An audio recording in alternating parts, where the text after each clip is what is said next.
मैं एक गहरा कुआं हूं इस जमीन पर, बेशुमार लड़के लड़कियों के लिए कि उनकी प्यास बुझाता रहूं। उसकी बेपनाह रहमत उसी तरह जर्रे जर्रे पर बरसती है जैसे कुआं सबकी प्यास बुझाता है। इतनी सी कहानी है मेरी, ज़ैनुल आबिदीन और आशी अम्मा के बेटे की कहानी। उस लड़के की कहानी जो अखबारें बेचकर अपने भाई की मदद करता था। उस शागिर्द की कहानी जिसकी परवरिश शिव सुब्रमण्य अय्यर और अय्यदुराई सोलोमन ने की। उस विद्यार्थी की कहानी जिसे पंडले मास्टर ने तालीम दी, MGK मेनन और प्रोफेसर साराभाई ने इंजीनियर की पहचान दी, जो नाकामियों और मुश्किलों में पलकर साइंसदान बना। और उस रहनुमा की कहानी जिसके साथ चलने वाले बेशुमार काबिल और हुनरमंद लोगों की टीम थी।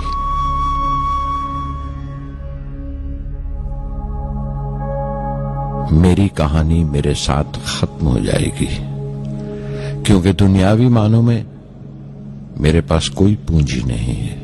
मैंने कुछ हासिल नहीं किया, जमा नहीं किया। मेरे पास कुछ नहीं और कोई नहीं, न बेटा, न बेटी, न परिवार। मैं दूसरों के लिए मिसाल नहीं बनना चाहता, लेकिन शायद कुछ पढ़ने वालों को प्रेरणा मिले कि अंतिम सुख रूह और आत्मा की तस्कीन है। खुदा की रहमत उनकी वरासत है।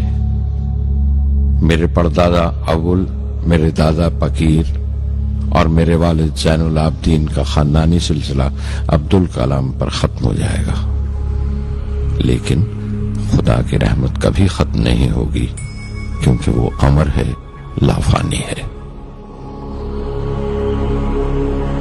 पूर्णमदः पूर्णमिदं पूर्णात् पूर्णमुदच्यते पूर्णस्य पूर्णमादाय पूर्णमेवावशिष्यते।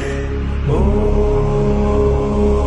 पूर्णमदः पूर्णमिदं पूर्णात् पूर्णमुदच्यते पूर्णस्य पूर्णमादाय पूर्णमेवावशिष्यते। पूर्णमदः पूर्णमिदं पूर्णात् पूर्णमुदच्यते पूर्णस्य पूर्णमादाय पूर्णमेवावशिष्यते। पूर्णमदः पूर्णमिदं पूर्णात् पूर्णमुदच्यते पूर्णस्य पूर्णमादाय पूर्णमेवावशिष्यते।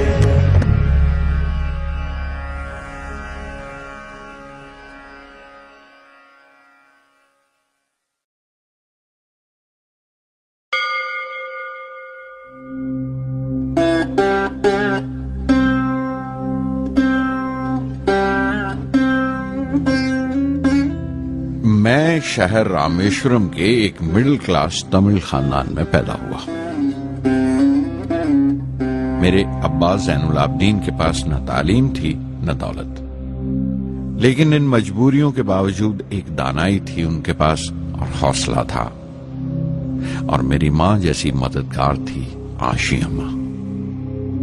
उनकी कई औलादों में एक मैं भी था, बुलंद कामत माँ बाप का एक छोटे से कद वाला मामूली शक्ल सूरत का लड़का। अपने पुश्तैनी मकान में रहते थे हम, जो कभी 19वीं सदी में बना था। काफी वसी और पक्का मकान था रामेश्वरम की मस्जिद स्ट्रीट में। मेरे अब्बा हर तरह के ऐशो आराम से दूर रहते थे, मगर जरूरियात की तमाम चीजें मुयस्सर थीं। सच तो यह है कि मेरा बचपन बड़ा महफूज था, मादी तौर पर भी और जज्बाती तौर पर भी, मटीरियली एंड इमोशनली।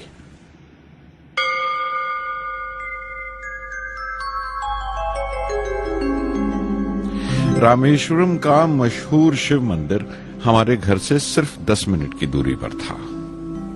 हमारे इलाके में ज्यादा आबादी मुसलमानों की थी, फिर भी काफी हिंदू घराने थे जो बड़े इत्तेफाक से पड़ोस में रहते थे।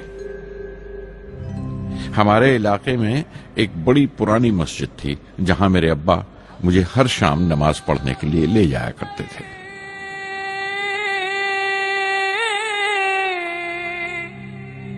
अल्लाहु अकबर। रामेश्वरम मंदिर के बड़े पुरोहित पक्षी लक्ष्मण शास्त्री मेरे अब्बा के पक्के दोस्त थे। मेरी बचपन की यादों में आंकी हुई एक याद ये भी थी कि अपने अपने रवायती लिबास में बैठे हुए वो दोनों कैसे रूहानी मसलों पर देर देर तक बातें करते रहते थे। मेरे अब्बा मुश्किल से मुश्किल रूहानी मामलों को भी तमिल की आम जबान में बयान कर लिया करते थे।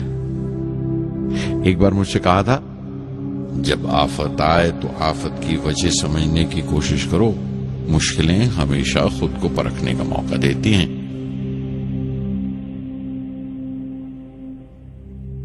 मैंने हमेशा अपनी साइंस और टेक्नोलॉजी में अब्बा के असूलों पर चलने की कोशिश की है। मैं इस बात पर यकीन रखता हूं कि हमसे ऊपर भी एक आला ताकत है, एक महान शक्ति है जो हमें मुसीबत, मायूसी और नाकामियों से निकालकर सच्चाई के मुकाम तक पहुंचाती है। मैं करीब 6 बरस का था जब अब्बा ने एक लकड़ी की कश्ती बनाने का फैसला किया, जिसमें वो यात्रियों को रामेश्वरम से धनुषकोडी का दौरा करा सकें, ले जाएं और वापस ले आएं। वो समंदर के साहिल पर लकड़ियां बिछाकर कश्ती का काम किया करते थे। एक और हमारे रिश्तेदार के साथ अहमद जलालुद्दीन। बाद में उनका निकाह मेरी आपा जोहरा के साथ हुआ। अहमद जलालुद्दीन हालांकि मुझसे 15 साल बड़े थे, फिर भी हमारी दोस्ती आपस में जम गई थी। हम दोनों हर शाम लंबी सैर को निकल जाया करते थे। मस्जिद गली से निकलकर हमारा पहला पड़ाव शिव मंदिर हुआ करता था, जिसके गिर्द हम उतनी ही श्रद्धा से परिक्रमा करते थे जिस श्रद्धा से बाहर से आए हुए यात्री। जलालुद्दीन ज्यादा पढ़ लिख नहीं सके उनके घर के हालात की वजह से, लेकिन मैं जिस जमाने की बात कर रहा हूं, उन दिनों हमारे इलाके में सिर्फ वही एक शख्स था जो अंग्रेजी लिखना जानता था। जलालुद्दीन हमेशा तालीम याफ्ता पढ़े लिखे लोगों के बारे में बातें करते थे, साइंस की इजाद, मेडिसिन और उस वक्त के लिटरेचर का जिक्र किया करते थे। एक और शख्स जिसने बचपन में मुझे बहुत मुतासिर किया वो मेरा कजन था, मेरा चचेरा भाई शमसुद्दीन। उसके पास रामेश्वरम में अखबारों का ठेका था और सब काम अकेले ही किया करता था। हर सुबह अखबार रामेश्वरम रेलवे स्टेशन पर ट्रेन से पहुंचता था। सन 1939 में दूसरी आलमगीर जंग शुरू हुई, द सेकेंड वर्ल्ड वॉर। उस वक्त मैं 8 साल का था। हिंदुस्तान को इत्तेहादी फौजों के साथ शामिल होना पड़ा और एक इमरजेंसी के हालात पैदा हो गए थे। सबसे पहली दुर्घटना यह हुई कि रामेश्वरम स्टेशन पर आने वाली ट्रेन का रुकना कैंसिल कर दिया गया और अखबारों का गट्ठा अब रामेश्वरम और धनुषकोडी के बीच से गुजरने वाली सड़क पर चलती ट्रेन से फेंक दिया जाता। शमसुद्दीन को मजबूरन एक मददगार रखना पड़ा जो अखबारों के गट्ठे सड़क से जमा कर सके। वो मौका मुझे मिला और शमसुद्दीन मेरी पहली आमदनी की वजह बना। हर बच्चा जो पैदा होता है वो कुछ समाजी और आर्थिक हालात से जरूर असरअंदाज होता है और कुछ अपने जज्बाती माहौल से भी। उसी तरह उसकी तरबियत होती है। मुझे दयानतदारी और सेल्फ डिसिप्लिन अपने अब्बा से विरासत में मिला था और मां से अच्छाई पर यकीन करना और रहमदिली। लेकिन जलालुद्दीन और शमसुद्दीन की सोहबत से जो असर मुझ पर पड़ा, उससे सिर्फ मेरा बचपन ही महज अलग नहीं हुआ, बल्कि आइंदा जिंदगी पर भी उसका बहुत बड़ा असर पड़ा।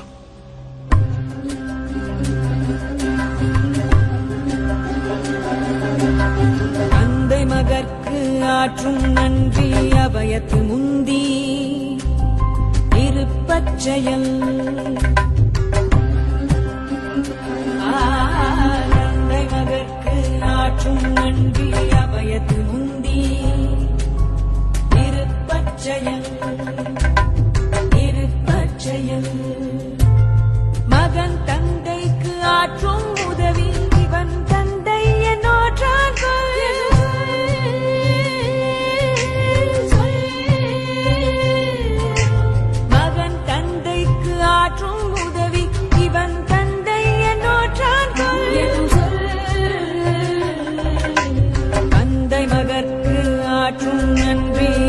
அபயத்துமுந்தி இருப்பச் செயல்.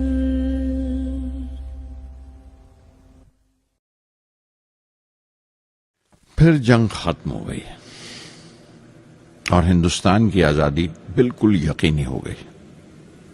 मैंने अब्बा से रामेश्वरम छोड़ने की इजाजत चाही। मैं डिस्ट्रिक्ट हेडक्वार्टर्स रामनाथपुरम जाकर पढ़ना चाहता था। शमसुद्दीन और जलालुद्दीन मेरे साथ रामनाथपुरम तक गए मुझे श्वार्ट्ज हाई स्कूल में दाखिल कराने के लिए। जाने क्यों वो नया माहौल मुझे रास नहीं आया। रामनाथपुरम बड़ा मसरूफ शहर था और करीब 50,000 की आबादी थी, लेकिन रामेश्वरम का सुकून और इत्मीनान कहीं नहीं था। घर बहुत याद आता था और घर लौटने का कोई मौका मैं छोड़ता नहीं था। श्वार्ट्ज हाई स्कूल में दाखिल होने के बाद एक 15 साल लड़के के तमाम शौक जो हो सकते थे मेरे अंदर जाग उठे। मेरे टीचर अय्या दुराई सोलोमन बेहतरीन रहबर थे, गाइड उस नौजवान जहन के लिए जिसके सामने जिंदगी की बेशुमार मुमकिनात खुलने वाली थी।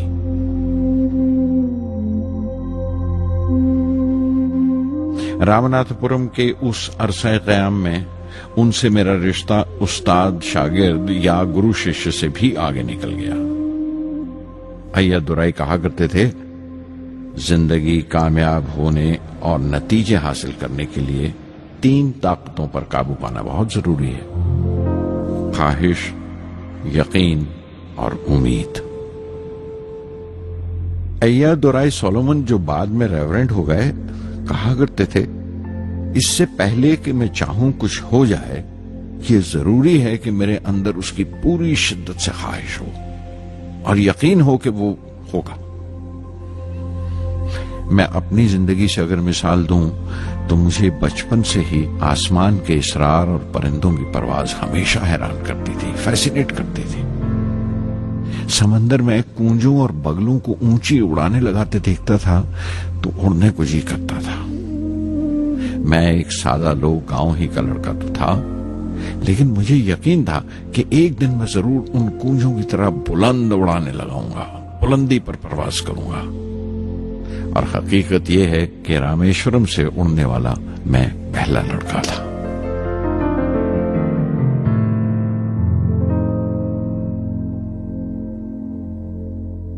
श्वार्ट्ज स्कूल में तालीम खत्म करते करते मेरे अंदर खुद एतमादी बस चुकी थी और मुझे यकीन था कि मैं जरूर कामयाबी हासिल करूंगा।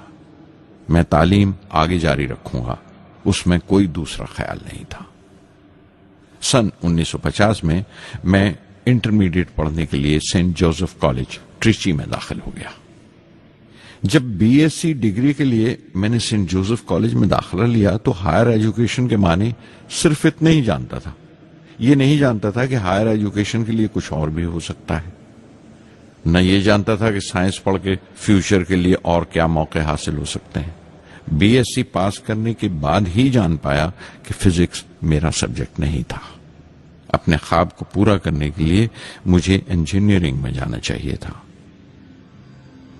पता नहीं क्यों कुछ लोगों का ऐसा ख्याल है कि साइंस आदमी को खुदा से मुनकर कर देती है, लेकिन मेरे लिए तो साइंस एतमाद, विश्वास और रूहानी तस्कीन की वजह रही है।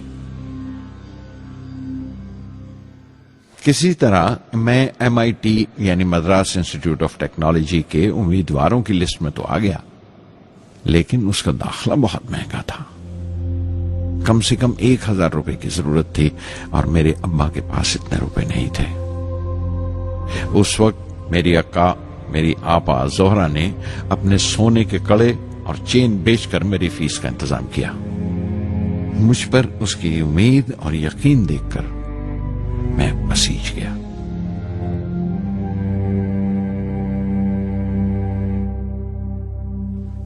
MIT में सबसे ज्यादा मजा आया। वहां 2 हवाई जहाज रखे देखकर जो उड़ान से बरी कर दिए गए थे, मुझे उनकी तरफ एक अजीब सा खिंचाव महसूस होता था। और जब सब लड़के हॉस्टल लौट जाते थे, मैं कई कई घंटे उनके पास बैठा रहता था। फर्स्ट ईयर मुकम्मल करने के बाद जब मुझे अपने ज्यादा खुसूसी मजमून चुनना थे, यानी अपनी स्पेशल ब्रांच का चुनाव करना था, तो मैंने फॉरेन एरोनॉटिकल इंजीनियरिंग का चुनाव कर लिया। MIT की तालीम के दौरान मुझे 3 टीचर्स ने बहुत मुतासिर किया। Professor Sponder, professor KAV Pandalai, professor Narasimha Rao. Professor Sponder technical aerodynamics सिखाते थे। एरोनॉटिकल इंजीनियरिंग में दाखिले से पहले मैंने उनसे सलाह ली थी।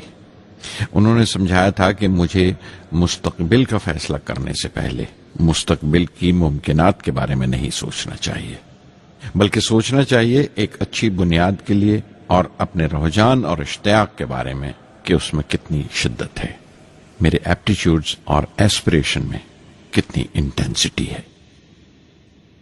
मैं खुद भी होने वाले इंजीनियरिंग स्टूडेंट्स से कहना चाहता हूं कि जब वो अपना स्पेशलाइजेशन का चुनाव करें तो ये देखें कि उनमें कितना शौक है, कितना उत्साह है और लगन है उस शोबे में जाने के लिए।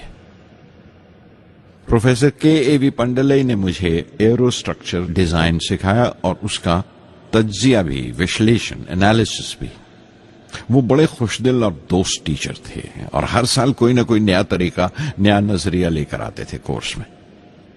प्रोफेसर नरसिंह राव मैथमेटिशियन थे। वो एरोडायनेमिक्स की थ्योरी सिखाया करते थे। उनकी क्लास में दाखिल होकर मुझे मैथमेटिकल फिजिक्स बाकी तमाम सब्जेक्ट से ज्यादा अच्छा लगने लगा। साध संगी हरि हरि नाम चित्तारा चित्तारा साध संगी हरि हरि नाम चित्तारा सहज अनंतु होवे दिनु राति अंकुर भलो हमारा साध संगी साध संगी।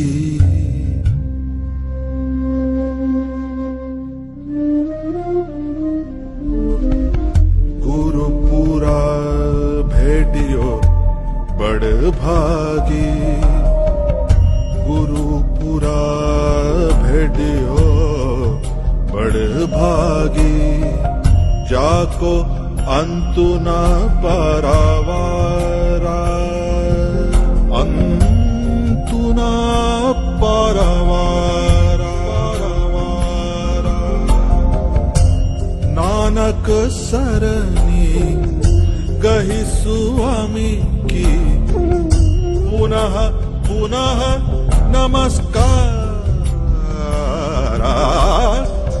साध संगी साध संगी।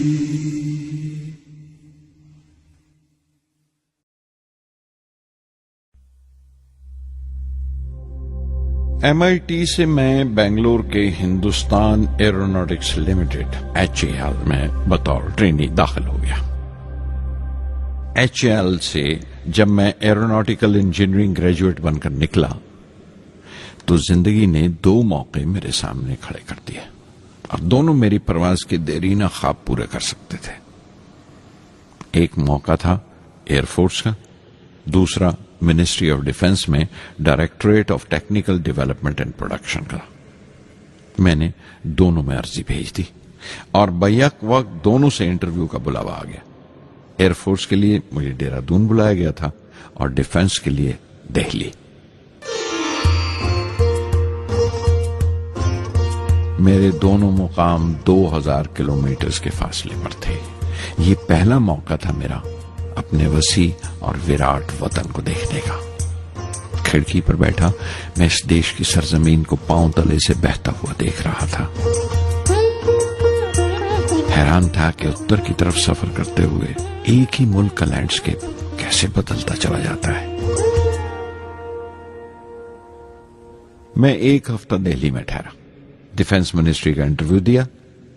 इंटरव्यू अच्छा हुआ था। वहां से मैं देहरादून गया एयरफोर्स सिलेक्शन बोर्ड के इंटरव्यू के लिए। 25 उम्मीदवारों में मैं 9वें नंबर पर आया। मेरा दिल बैठ गया, बहुत मायूस हुआ और कई दिन तक अफसोस रहा कि एयरफोर्स में जाने का मौका मेरे हाथ से निकल गया। मैं ऋषिकेश चला गया, दिल पर यह बोझ लेकर कि आने वाले दिन बड़े सख्त होंगे।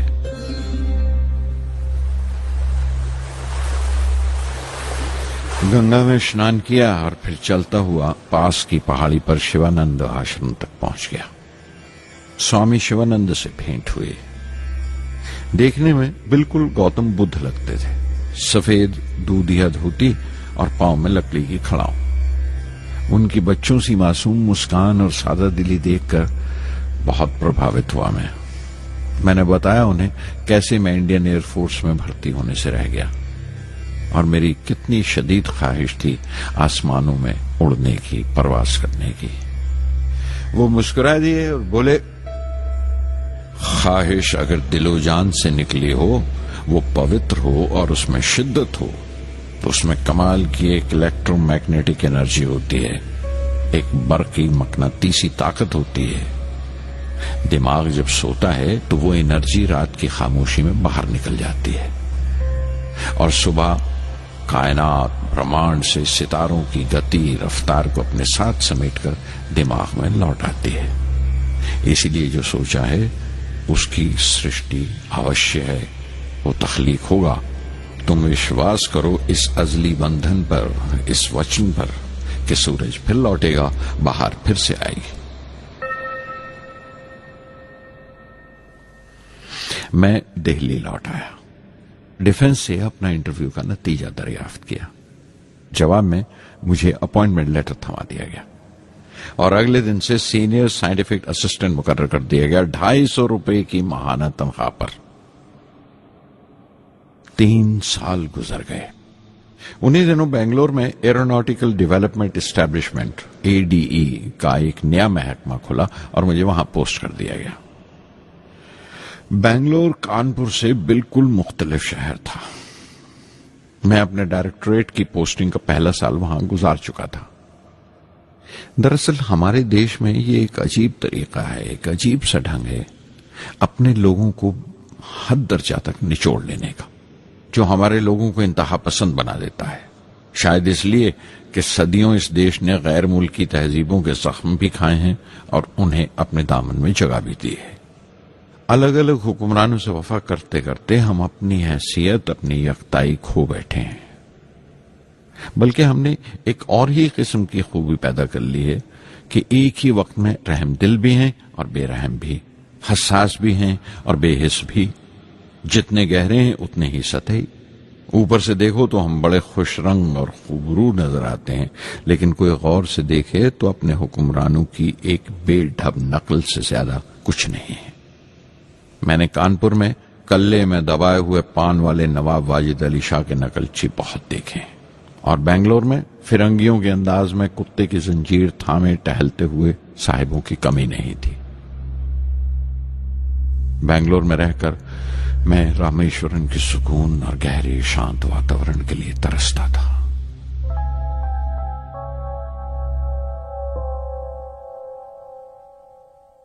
पहले साल तो ADE में कोई ज्यादा काम नहीं था। एक प्रोजेक्ट टीम बनाई थी कि 3 सालों में एक स्वदेशी हॉवरक्राफ्ट तैयार करें और वो वक्त से पहले तैयार हो गया। नंदी उसका नाम रखा गया, शिव की सवारी के आधार पर। उसका डिजाइन हमारी उम्मीद से ज्यादा अच्छा था, लेकिन मैं सख्त मायूस हुआ जब आपसी कंट्रोवर्सीज की बिना पर सारा प्रोजेक्ट बालाए ताक रख दिया गया, बंद कर दिया गया। Professor MGK Menon, Tata institute of fundamental research के डायरेक्टर, एक रोज अचानक ही हमारी जांच पड़ताल को आ पहुंचे। नंदी का जिक्र निकला। मुझसे पूछताछ करते हुए उन्होंने ख्वाहिश जाहिर की एक 10 मिनट की उड़ान के लिए। उसके 1 हफ्ता बाद की बात है, मुझे इनकोस्पार से बुलावा आ गया, the Indian committee for space research. मैं मुंबई चला गया रॉकेट इंजीनियर की पोस्ट के लिए इंटरव्यू देने। मेरा इंटरव्यू लेने वाले डॉक्टर विक्रम साराभाई और प्रोफेसर MGK मेनन के अलावा मिस्टर सराफ थे। जो उस वक्त एटॉमिक एनर्जी कमीशन के डिप्यूटी सेक्रेटरी के ओहदे पर थे। डॉक्टर साराभाई की गर्मजोशी ने पहली ही मुलाकात में मेरा दिल मोह लिया।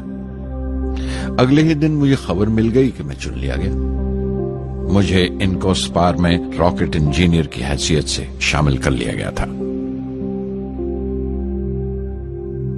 सन 1962 के देरीना हिस्से में कहीं इनकोस्पार ने थुम्बा में इक्वेटोरियल रॉकेट लॉन्चिंग स्टेशन बनाने का फैसला किया। थुम्बा केरला में त्रिवेंद्रम से परे एक दूर दराज के ऊंगते से गांव का नाम है। हिंदुस्तान में यह मॉडर्न रॉकेट बेस्ड रिसर्च की एक दबी सी इब्तदा थी, हल्की सी शुरुआत। उसके फौरन बाद ही मुझे 6 माह के लिए अमेरिका भेज दिया गया, नासा में रॉकेट लॉन्चिंग की ट्रेनिंग के लिए। जाने से पहले मैं थोड़ा सा वक्त निकालकर रामेश्वरम गया। मेरे अब्बा मेरी इस कामयाबी के लिए बहुत खुश हुए और मुझे उसी मस्जिद में ले जाकर शुक्राने की नमाज अदा की।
NASA Langley research centre Virginia में मैंने अपने काम की शुरुआत की।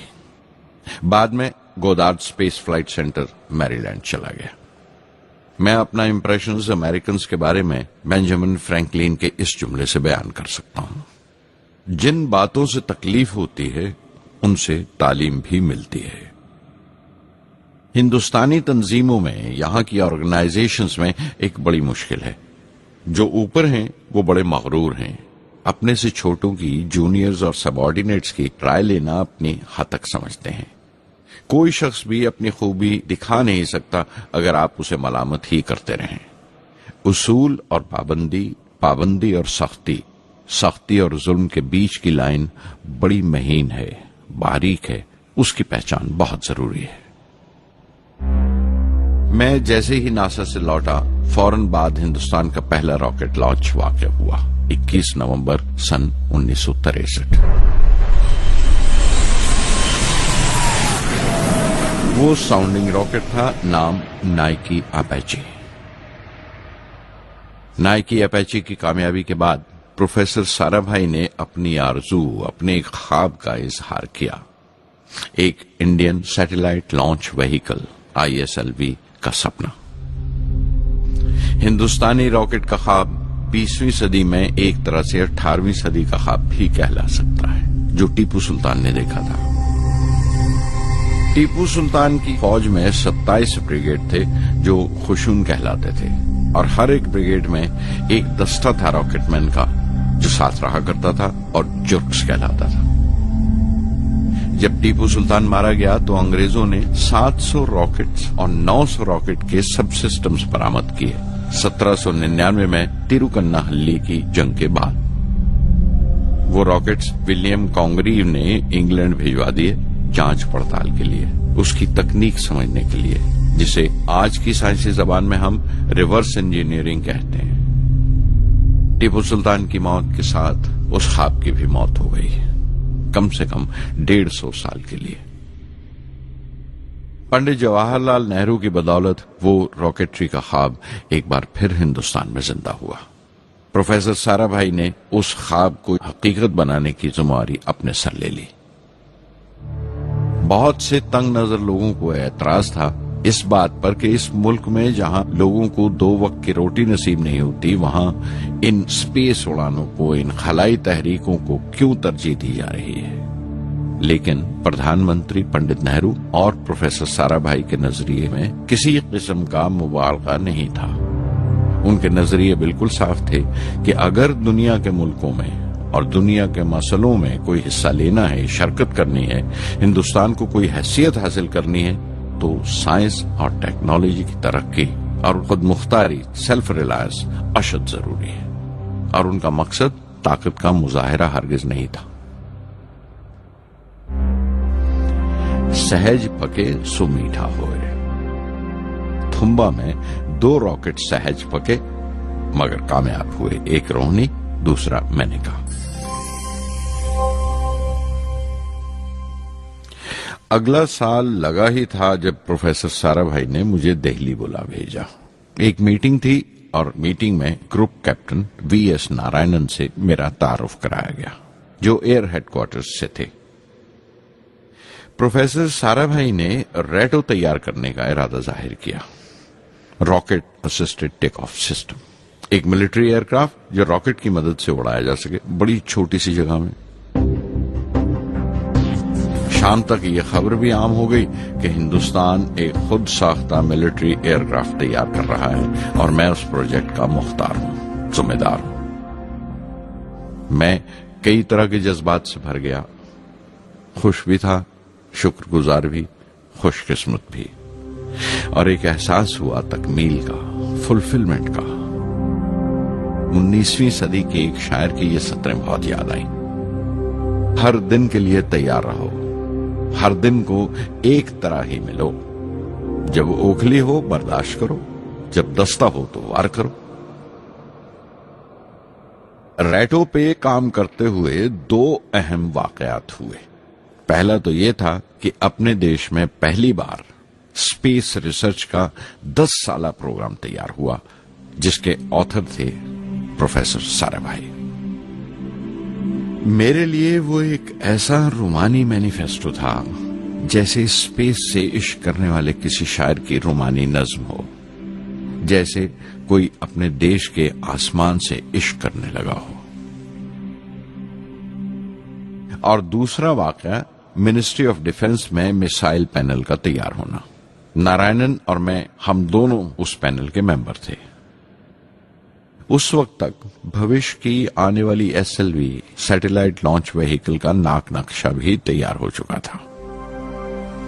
प्रोफेसर साराभाई अपने देरीना ख्वाब को ताबीर देने के लिए कुछ और साथियों का चुनाव कर चुके थे। मैं खुद को खुशकिस्मत समझता हूं कि मुझे उस प्रोजेक्ट का लीडर चुना गया। उस पर प्रोफेसर साराभाई ने मुझे एक और जिम्मेदारी भी सौंपी कि लॉन्च की 4थी स्टेज मैं ही डिजाइन करूं।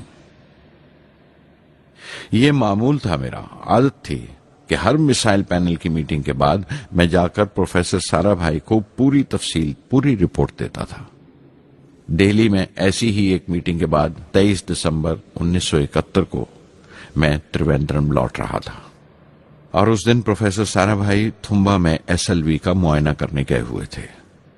दिल्ली एयरपोर्ट के लाउंज से मैंने उन्हें फोन किया, पैनल मीटिंग की तफसील बताई। प्रोफेसर साराभाई ने मुझे कहा कि मैं त्रिवेंद्रम एयरपोर्ट पर उनका इंतजार करूं। मैं जब त्रिवेंद्रम पहुंचा तो फिजा में एक मातम बिछा हुआ था।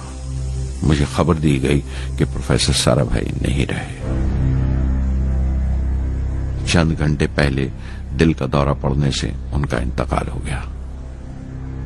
मैं थर्रा के रह गया।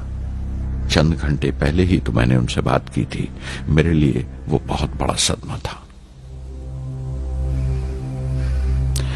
प्रोफेसर साराभाई मेरी नजर में इंडियन साइंस के राष्ट्रपिता हैं, जैसे राष्ट्र के पिता महात्मा गांधी हैं।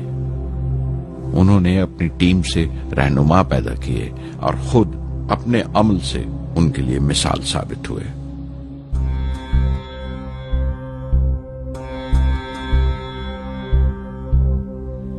నానాటి బతుకు నాటకము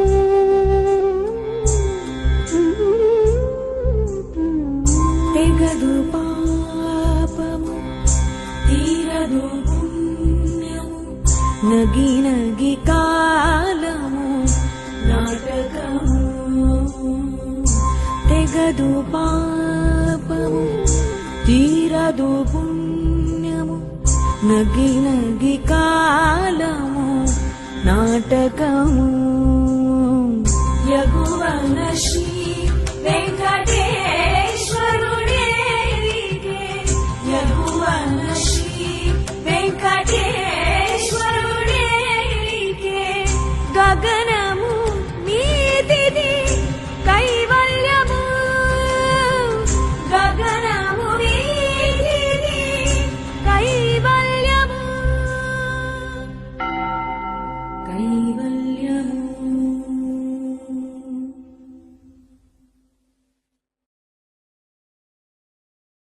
कुछ अरसा प्रोफेसर एमजी के मेनन ने स्पेस रिसर्च का काम संभाला। बिलाखिर प्रोफेसर सतीश धवन को Indian Space Research Organisation ISRO की जिम्मेदारी सौंप दी गई। तुम्बा का पूरा कॉम्प्लेक्स एक बड़े पैमाने पर स्पेस सेंटर बना दिया गया और Vikram Sarabhai space centre VSSC का नाम दिया गया। जिसने वो सेंटर कायम किया था उसी के नाम से उस जगह की श्रद्धांजलि पेश की गई। मशहूर मेटलर्जिस्ट डॉक्टर ब्रह्म प्रकाश VSSC के पहले डायरेक्टर मुकर्रर हुए। कोई भी शख्स अपनी जिम्मेवारी में तभी कामयाब हो सकता है अगर वो बारसूख हो, मोतबर हो और अपने फैसलों के लिए उसे सही हद तक आजादी हो। शायद निजी जिंदगी में भी तसल्ली का यही एक रास्ता है। आजादी और जिम्मेवारी एक साथ हो, तभी वो तस्कीन और खुशी का बायस हो सकती है। और जाती आजादी हासिल करने के लिए मैं 2 रास्ते तजवीज कर सकता था जो मैंने इख्तियार किए। पहला तो ये कि अपनी तालीम और तरबियत को बढ़ावा दो। इल्म, नॉलेज बड़ा कारआमद हथियार है, बहुत काम आता है। इल्म जितना ज्यादा होगा उतनी ज्यादा आजादी के हकदार हो गए। इल्म वो पूंजी है जो कोई छीन नहीं सकता। टीम की रहनुमाई तभी मुमकिन है अगर आपकी जानकारी मुकम्मल हो, अप टू डेट हो। कामयाब रहनुमा बनने के लिए जरूरी है कि दिन का काम जब खत्म हो आप पिछले काम का जायजा लें, अगले दिन के काम की तैयारी करें। दूसरा तरीका यह है कि अपने काम को अपना फख्र समझें, गर्व समझें और जरूरी है कि अपने अंदर की शक्ति की सही जानकारी हो। जो करो उस पर यकीन रखो या जिस पर यकीन हो वही करो, वरना दूसरों के ईमान का शिकार बनते रहोगे। SLV प्रोजेक्ट के पहले 3 सालों में साइंस के बहुत से नए नए इसरार खुले और आहिस्ता आहिस्ता साइंस और टेक्नोलॉजी का फर्क समझ आने लगा। रिसर्च और अमल, डेवलपमेंट का फासला पता चलने लगा। किसी भी इजाद में गलतियां होना लाजमी है, लेकिन हर गलती कामयाबी की तरफ एक और कदम उठाती है, एक और सीढ़ी बन जाती है। किसी भी तख्लीक की तरह SLV-3 की तख्लीक भी कई दर्दनाक लम्हों से गुजरी। एक रोज जब मैं और मेरे तमाम साथी अपने कामों में पूरी तरह डूबे हुए थे, मेरे घर से एक मौत की इत्तला पहुंची। मेरे दोस्त और हमदर्द मेरे बहनोई जलालुद्दीन का इंतकाल हो गया था।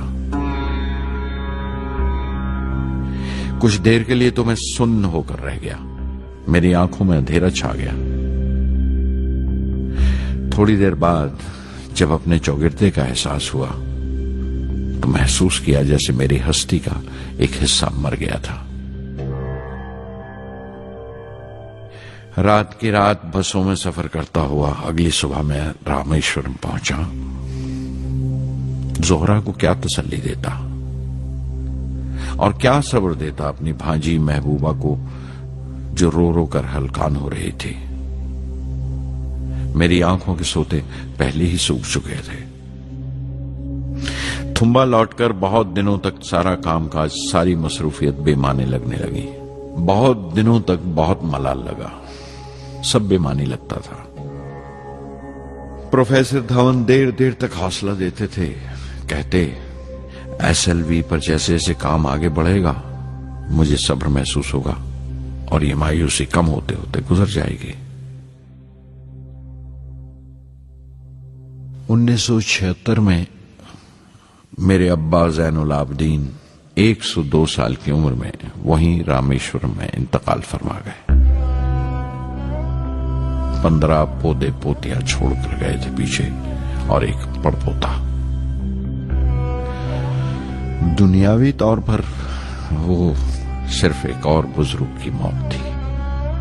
कोई बड़ा मातम नहीं हुआ, झंडा नहीं उतारा गया, न अखबारों ने स्याह हाशिए दिए, न सियासतदान थे वो, न विद्वान कोई, न कोई बड़े सरमायादार। एक सीधे सादे इंसान थे, फरिश्ता सिफत, और हर उस बात की वजह थे जो दानाई और पारसाई की राह दिखाती है।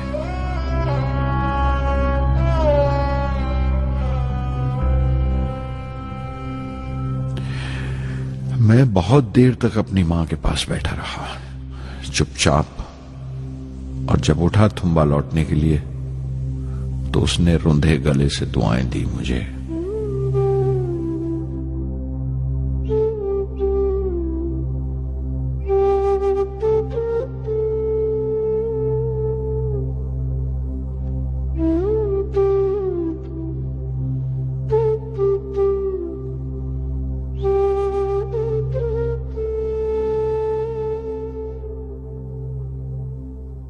SLV-3 अपोजी रॉकेट जो फ्रांस से उड़ाई जाने वाली थी, अचानक कुछ मुश्किलों का शिकार हो गई।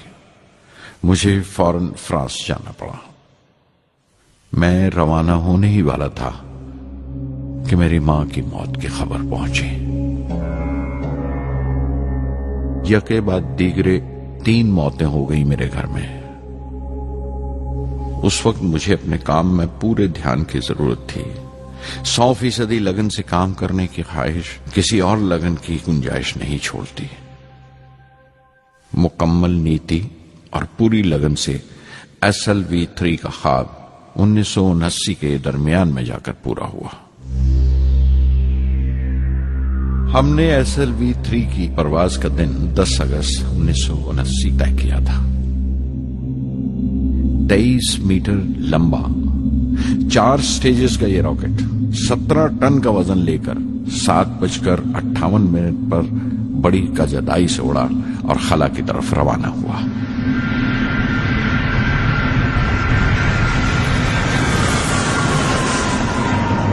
पहली स्टेज हर तरह से पुख्ता निकली और बड़े आराम से रॉकेट दूसरी स्टेज में दाखिल हो गया। हम सब दम खुद रह गए, सांस रोके बैठे थे। हमारे बरसों का ख्वाब आसमान की तरफ सफर कर रहा था। अचानक हमारे ख्वाब में दरार आई, हमारा सुकून टूटा, हमारी खामोशी टूटी। दूसरी स्टेज काबू से बाहर होने लगी थी। 317 सेकंड के बाद परवाज टूट गई। मेरी मेहनत और उम्मीद चौथी स्टेज को साथ लेकर तमाम मलबा श्री हरिकोटा से 560 किलोमीटर दूर समंदर में जाके गिरा।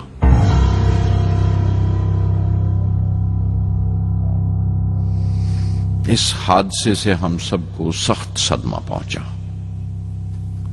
मैं गम और गुस्से से भर गया, नुचड़ गया, बिल्कुल जिस्मानी तौर पर भी और जहनी तौर पर भी। मैं सीधा अपने कमरे में गया और बिस्तर में धंस गया। मैंने अपने कंधे पर एक दिलासे का हाथ महसूस किया तो आंख खोली। दोपहर ढल चुकी थी, शाम करीब थी। डॉक्टर ब्रह्म प्रकाश मेरे सराहने बैठे थे। उनकी इस हमदर्दी ने छू लिया मुझे। मैं उदास था, मायूस था, लेकिन अकेला नहीं।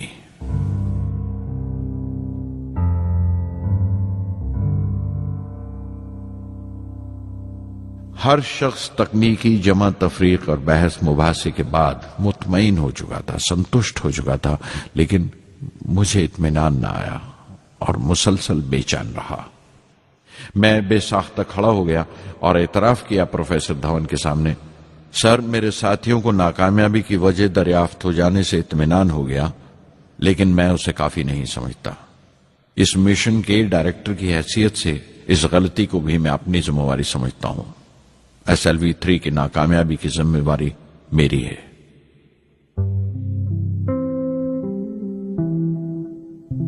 साइंस का काम कमाल दर्जा उत्साह भी देता है, खुशी भी और उतनी ही गहरी मायूसी भी। इस तरह के वाकयात सोच सोचकर मैं दिल को ढारस देता रहा। ये ख्याल कि इंसान चांद पर उतर सकता है सबसे पहले एक रूसी साइंटिस्ट ने सोचा था। उसे हकीकत बनने में 40 साल गुजर गए जब अमेरिका ने उसे पूरा किया। प्रोफेसर चंद्रशेखर ने चंद्रशेखर लिमिट का आविष्कार किया था 1930 में, जब कैम्ब्रिज में पढ़ रहे थे। लेकिन 50 साल बाद उन्हें उसी डिस्कवरी पर नोबेल प्राइज मिला। वॉन ब्रॉन अपनी सैटर्न लॉन्च व्हीकल से आदमी को चांद पर उतारने से पहले कितनी सारी नाकामियों से गुजरे होंगे। पहाड़ की चोटी पर उतरने से पहाड़ पर चढ़ने का तजुर्बा नहीं मिलता। जिंदगी पहाड़ की चढ़ानों पर मिलती है, चोटी पर नहीं। चढ़ानों पर ही तजुर्बे मिलते हैं और जिंदगी मंचती है और टेक्नोलॉजी तरक्की करती है। चोटी पर पहुंचने की कोशिश ही में चढ़ानों का इल्म हासिल होता है। मैं एक एक कदम चलता रहा, चढ़ता रहा चोटी की तरफ।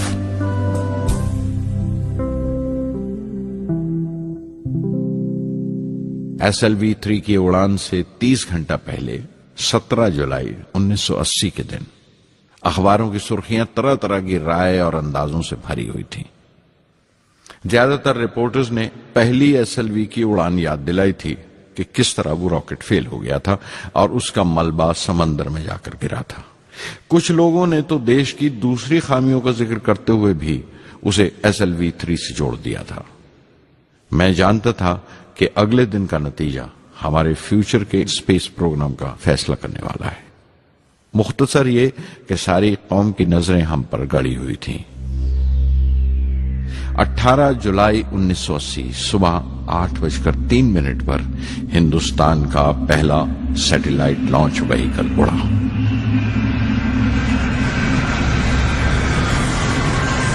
मैंने रोहिणी सैटेलाइट का तमाम डेटा कंप्यूटर पर जांचा। अगले 2 मिनट के अंदर अंदर रोहिणी अंतरिक्ष में था। उस तमाम शोरगुल के बीच में मैंने अपनी जिंदगी के सबसे अहम अल्फाज अदा किए। मैं मिशन डायरेक्टर बोल रहा हूं, एक जरूरी खबर सुनने को तैयार रहो। चौथी स्टेज कामयाबी के साथ रोहिणी सैटेलाइट को लेकर अंतरिक्ष में दाखिल कर रही है। मैं ब्लॉक से बाहर आया तो मेरे साथियों ने मुझे कंधों पर उठा लिया और नारे लगाते हुए जुलूस निकाला। सारी कौम में एक जोश की लहर दौड़ गई।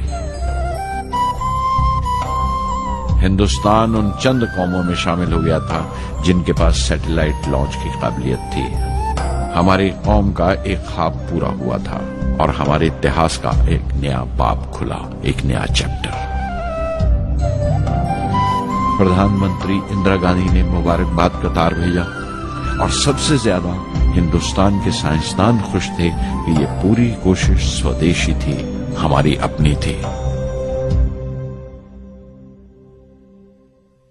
मैं कुछ मिले जुले जज्बात से गुजर रहा था।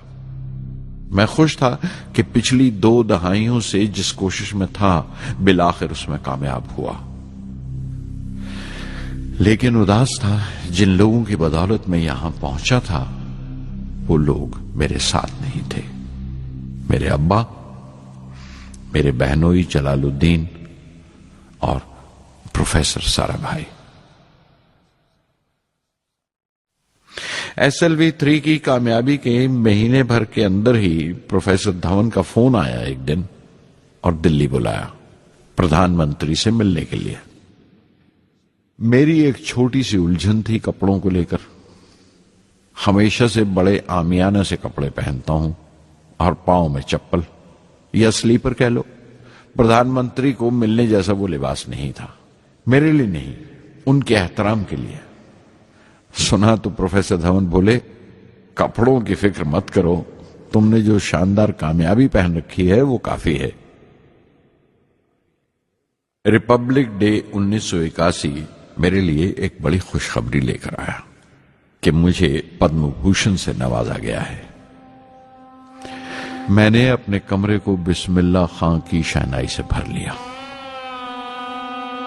शहनाई की गूंज मुझे कहीं और ही ले गई। मैं रामेश्वरम पहुंच गया, मां के गले लगा। अब्बा ने मेरे बालों को उंगलियों से सहलाया और मेरा दोस्त, मेरा रफीक जलालुद्दीन मस्जिद गली में जमा हुए लोगों में मेरे इनाम का ऐलान कर रहा था। मेरी बहन जोहरा ने मीठा बनाया घर में। पक्षी लक्ष्मण शास्त्री ने मेरे माथे पर तिलक लगाया। फादर सोलोमन ने मेरे हाथ में सलीब देकर दुआ पढ़ी और प्रोफेसर सारा भाई को देखा। उनके चेहरे पर मुस्कुराहट थी, फख्र था। जो पौधा वो लगाकर गए थे अब पूरा पेड़ बन चुका था, जिसके फल हिंदुस्तान की आवाम तक पहुंच रहे थे।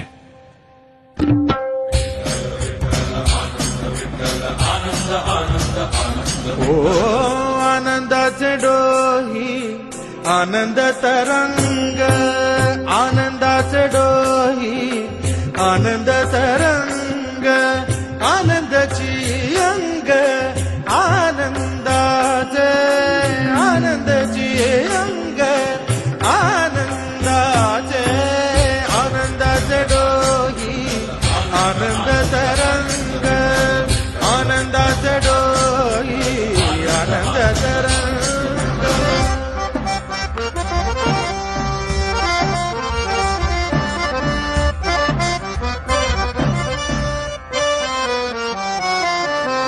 गर्भाचे आवडी मातेचा डोहळा, तेथीचा जिव्हाळा येथे बिंबे। गर्भाचे आवडी मातेचा डोहळा, तेथीचा जिव्हाळा तेथे बिंबे। तुका म्हणे तैसा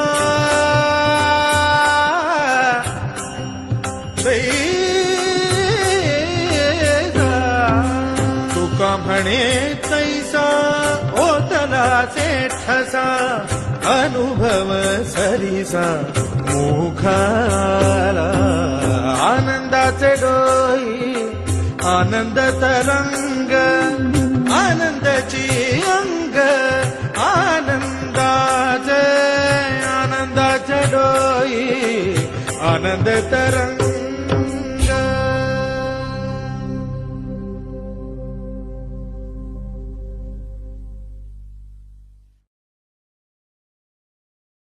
पहली जून 1982 मैंने defence research and development laboratory DRDL की जिम्मेवारी संभाल ली। उस वक्त के defence minister Shri R Venkataraman ने जब मशवरा दिया कि बजाय दर्जा बदर्जा मिसाइल तैयार करने के हमें मुकम्मल अपनी मिसाइल तैयार करने का प्रोग्राम बनाना चाहिए, तो हमें अपने कानों पर यकीन नहीं आया और देखते देखते ही वो प्रोजेक्ट एक मुकम्मल मिसाइल का प्रोग्राम बन गया, जिसके नतीजे आइंदा बहुत दूर तक पहुंचे। हर एक प्रोजेक्ट का नाम हिंदुस्तान की खुद मुख्तारी, सेल्फ रिलायंस का सबूत था। सरफेस टू सरफेस मिसाइल का नाम पृथ्वी रखा गया। टैक्टिकल कोर व्हीकल को त्रिशूल का नाम दिया गया। Surface to air defence system Akash कहलाया। एंटी टैंक मिसाइल प्रोजेक्ट को नाग के नाम से पुकारा गया और मेरे देरीना ख्वाब रेक्स को यानी re entry experiment launch vehicle को मैंने अग्नि का नाम दिया। मिसाइल टेक्नोलॉजी का हुनर दुनिया की कुछ चुनी हुई कौमों के पास ही था। वो बड़े ताज्जुब से हमारी तरफ देख रहे थे कि हम क्या करने जा रहे हैं और कैसे करेंगे। हम एक मीटिंग में बैठे हुए अपने मकसद को पूरा करने के लिए 1984 की निशानदेही कर रहे थे जब डॉक्टर ब्रह्म प्रकाश की मौत की खबर आई। मेरे लिए वो एक और सदमा था। पहली SLV की नाकामी के वक्त जिस तरह उन्होंने ढारस दी थी मुझे, वो याद करके मैं और ज्यादा गमगीन हो गया।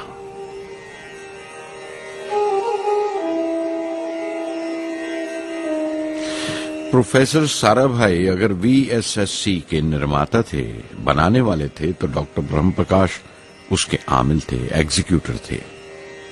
उनकी विनम्रता ने मुझे बड़ी हद तक नरम कर दिया और मैंने अपनी तुंद मिजाजी पर काफी काबू कर लिया। उनकी हलीमी सिर्फ अपनी खूबियों तक ही महदूद नहीं थी, बल्कि अपने से छोटों को इज्जत देना भी उनकी आदत में शामिल था। उनके बर्ताव और सुलूक में ये बात नजर आ जाती थी कि कोई शख्स भी खामियों से खाली नहीं है, यहां तक कि अफसर भी, लीडर भी, रहनुमा भी। वो बहुत बड़े दानिश्वर थे। एक कमजोर से शरीर के अंदर उनमें बच्चों की सी मासूमियत थी। मुझे वो हमेशा साइंसदानों में संत नजर आते थे।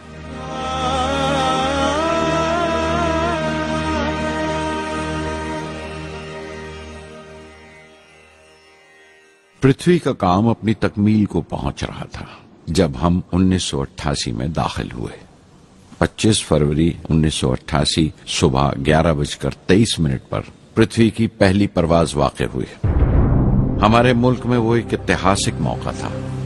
पृथ्वी सिर्फ एक सरफेस टू सरफेस मिसाइल ही नहीं, बल्कि आइंदा आने वाली तमाम किस्म की मिसाइल का बुनियादी नक्शा भी था, फ्यूचर का मॉड्यूल था वो। पृथ्वी ने हमारे आस पड़ोस के मुल्कों को दहला दिया। मगरबी यानी वेस्टर्न मुल्कों को पहले तो हैरत हुई, फिर गुस्से का इजहार किया और पाबंदी लगा दी इंडिया के लिए कि वो ऐसी कोई चीज बाहर के मुल्कों से न खरीद सकें जो उनके मिसाइल प्रोग्राम में इस्तेमाल हो सकती हो या काम आ सकती हो। मिसाइल की इजाद में हिंदुस्तान की खुद मुख्तारी ने दुनिया के तमाम तरक्की याफ्ता मुल्कों को परेशान कर दिया।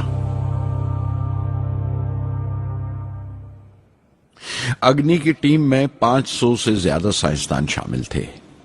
अग्नि की परवाज 20 अप्रैल 1999 तय पाई थी।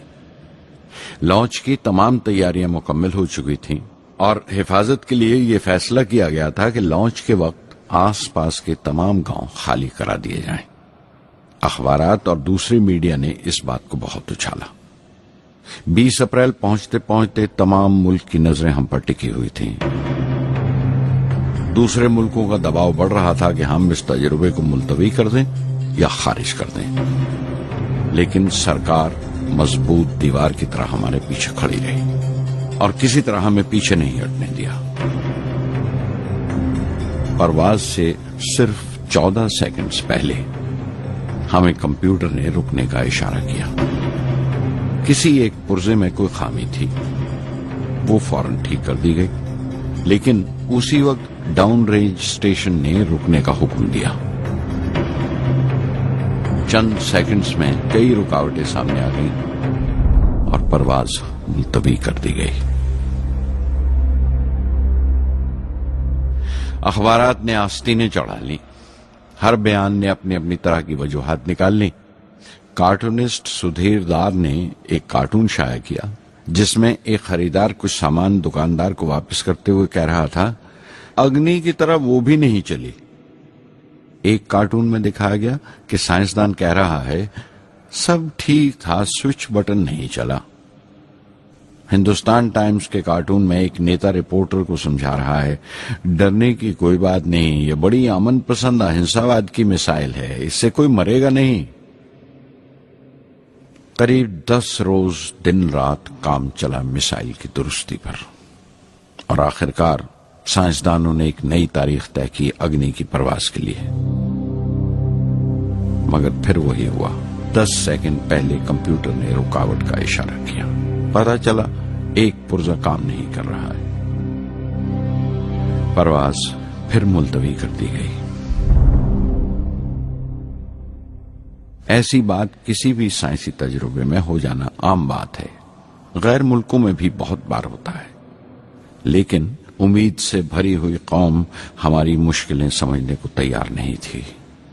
हिंदू अखबार में केशव का एक कार्टून छपा जिसमें एक देहाती कुछ नोट गिनते हुए कह रहा था, मिसाइल के वक्त गांव से हट जाने का मुआवजा मिला है, 2-4 बार और ये तजुर्बा मुलतवी हुआ तो मैं पक्का घर बनवा लूंगा।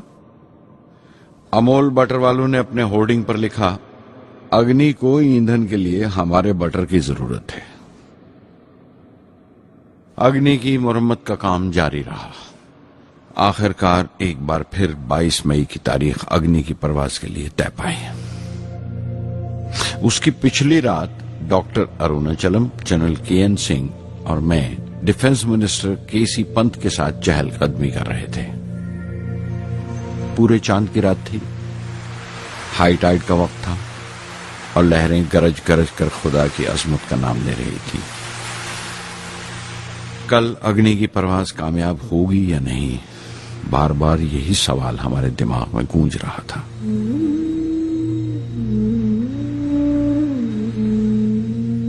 डिफेंस मिनिस्टर ने एक लंबी खामोशी को तोड़ते हुए पूछा, कलाम, कल अग्नि की कामयाबी मनाने के लिए क्या चाहते हो तुम? मैं क्या चाहता था? क्या था जो नहीं था मेरे पास? अपने खुशी के इजहार के लिए मुझे क्या करना चाहिए?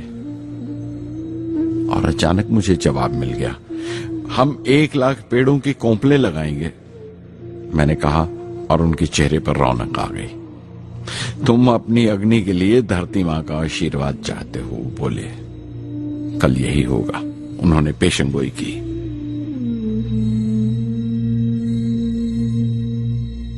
अगले दिन सुबह 7:10 पर अग्नि लॉन्च हुई। कदम कदम से ही निकला। मिसाइल ने जैसे टेक्स्ट बुक याद कर लिया हो, जैसे सबक याद कर लिया था। हर सवाल का सही जवाब मिल रहा था। लगता था एक लंबे खौफनाक ख्वाब के बाद एक खूबसूरत सुबह ने आंख खोली है। 5 साल की मुशक्कत के बाद हम इस लॉन्च पैड पर पहुंचे थे। इसके पीछे 5 लंबे सालों की नाकामयाबी, कोशिशें और इम्तिहान खड़े थे। इस कोशिश को रोक देने के लिए हिंदुस्तान ने हर तरह के दबाव बर्दाश्त किए थे, लेकिन हमने कर दिखाया जो करना था। मेरी जिंदगी का सबसे कीमती लम्हा था वो मुट्ठी भर सेकंड्स, 600 सेकंड की वो परवाज जिसने हमारी बरसों की थकान दूर कर दी, बरसों की मेहनत को कामयाबी का तिलक लगाया। उस रात मैंने अपनी डायरी में लिखा, अग्नि को इस नजर से मत देखो। ये सिर्फ ऊपर उठने का साधन नहीं है, न शक्ति की नुमाइश है। अग्नि एक लौ है जो हर हिंदुस्तानी के दिल में जल रही है। इसे मिसाइल मत समझो, ये कौम के माथे पर चमकता हुआ आग का सुनहरी तिलक है। स्वधर्मम् अपि चावेक्ष्य न विकम्पितुम् अर्हसि, धर्म्याद् युद्धश्रेयोऽन्य क्षत्रियस्य न विद्यते। स्वधर्मम् अपि चावेक्ष्य न विकम्पितुम् अर्हसि, धर्म्याद् युद्धश्रेयोऽन्य क्षत्रियस्य न विद्यते। अदच्चेत्त्वम् इमम् धर्म्यम् सङ्ग्रामम् न करिष्यसि, तदस्वधर्मम् कीर्तिम् च हित्वा पापम् अवाप्स्यसि, हित्वा पापम् अवाप्स्यसि।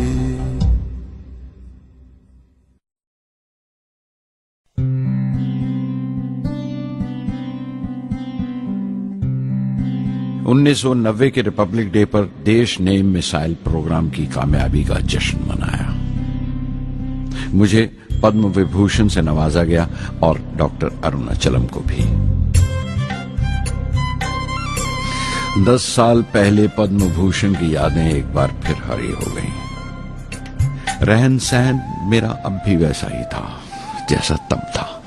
10 बाय 12 का एक कमरा किताबों से भरा हुआ और कुछ जरूरत का फर्नीचर जो किराए पर लिया था। फर्क इतना ही था कि तब यह कमरा त्रिवेंद्रम में था, अब हैदराबाद में। वेटर मेरा नाश्ता लेकर आया, इडली और छाछ, और आंखों में एक खामोश मुस्कुराहट मुबारकबाद की। मैं अपने हमवतनों की इस नवाजिश से छलक गया।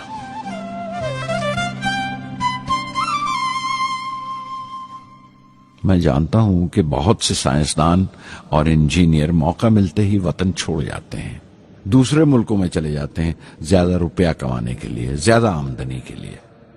लेकिन ये आदर, मोहब्बत और इज्जत क्या कमा सकते हैं जो उन्हें अपने वतन से मिलती है। 15 अक्टूबर 1991 में 60 साल का हो गया। मुझे अपने रिटायरमेंट का इंतजार था। चाहता था कि गरीब बच्चों के लिए एक स्कूल खोलूं।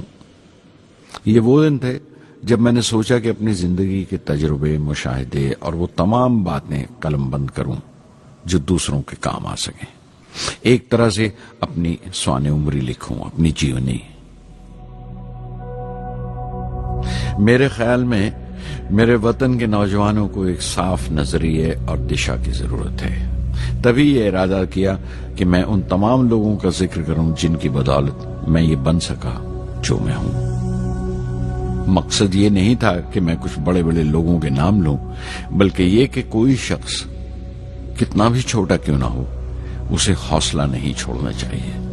मसले, मुश्किलें जिंदगी का हिस्सा हैं और तकलीफें कामयाबी की सच्चाइयां हैं। जैसा कहा है किसी ने, खुदा ने यह वादा नहीं किया कि आसमान हमेशा नीला ही रहेगा, जिंदगी भर फूलों से भरी राहें मिलेंगी। खुदा ने यह वादा नहीं किया कि सूरज है तो बादल नहीं होंगे, खुशी है तो गम नहीं, सुकून है तो दर्द नहीं होगा। मुझे ऐसा कोई गुरूर नहीं कि मेरी जिंदगी सबके लिए एक मिसाल बनेगी, मगर यह हो सकता है कि कोई मायूस बच्चा किसी गुमनाम सी जगह पर जो समाज के किसी माजूर हिस्से से ताल्लुक रखता हो, ये पढ़े और उसे चैन मिले, ये पढ़े और उसकी उम्मीद रोशन हो जाए। हो सकता है ये कुछ बच्चों को नाउमीदी से बाहर ले आए और जिसे वो मजबूरी समझते हैं वो मजबूरी ना लगे। उन्हें यकीन रहे कि वो जहां भी हैं खुदा उनके साथ है। काश हर हिंदुस्तानी के दिल में जलती हुई लौ को पर लग जाए और उस लौ की परवाज से सारा आसमान रोशन हो जाए।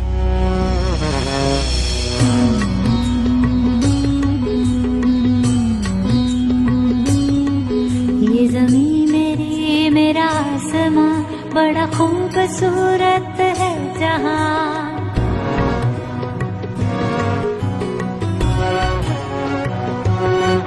ये ज़मीं मेरी, मेरा आसमां, बड़ा खूबसूरत है जहां।